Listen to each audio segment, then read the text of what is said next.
Hey there, you're listening to The Mighty Mommy with some quick and dirty tips for practical parenting. This week just happens to be the end of the first semester at my daughter's school. At this time, the school sends home report cards to let us know how our kids are doing. We get a snapshot of their academic standings and behavior in school.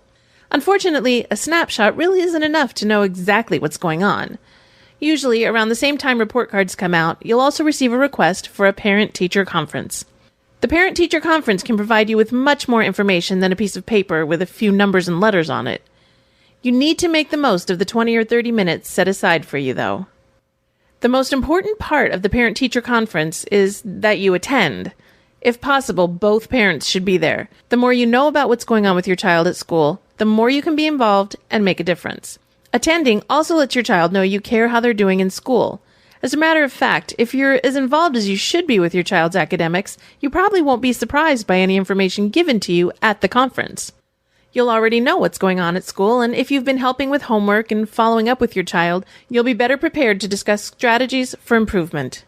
Remember, the teachers are making time for you to talk specifically one-on-one about your child. Please respect this time and use it wisely.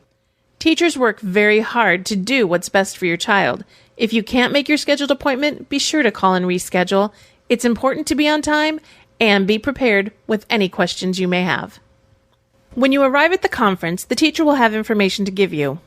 Take the time to listen and review the information provided, but make sure that you have a chance to ask all of the questions you want to ask as well. If you're like me, you'll want to write questions down as you think of them and bring the list with you. Highlight or star the most important items you want covered, as you may find that you have a lot more questions than you and your teacher have time to cover. You can always schedule another date to speak further, but make sure you have a chance to discuss the most pressing issues. My daughter's school actually sends home a list of possible questions to help parents who may be struggling coming up with their own. I love that the school does this, and I'd like to share some of my favorite questions that they recommend. How is the class organized? What is the daily routine? Has my child shown any special interest or abilities? Does my child work well on her own, or does she need close supervision?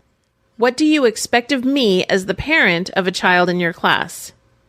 And how can I help my child learn at home? There's always the possibility that you might hear something about your child that makes you unhappy or disappointed. Though most teachers try to convey any negative behavior patterns or places where improvements are needed in as gentle and as positive a manner as possible, we still might feel defensive. Let's face it, that's our kid she's talking about. How dare a teacher say that about my kid? Grrr.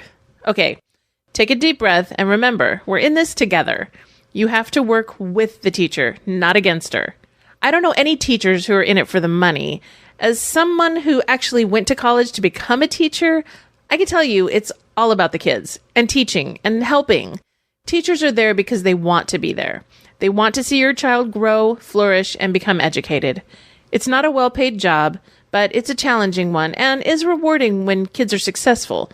As parents, we can help our kids and our teachers to be successful. Listen to what the teacher tells you about your child and ask questions. Make suggestions about things you can do to help improve your child's education. Ask the teacher if there's something special you'd like her to do to help your child improve in areas where she may be lacking. If you work together, everyone will be happier, and more importantly, your child's chance of success in school will improve considerably. I've had a few people ask me how they feel about children attending their own parent-teacher conferences. I definitely see the pros and cons of this, and I don't have a definitive answer to offer.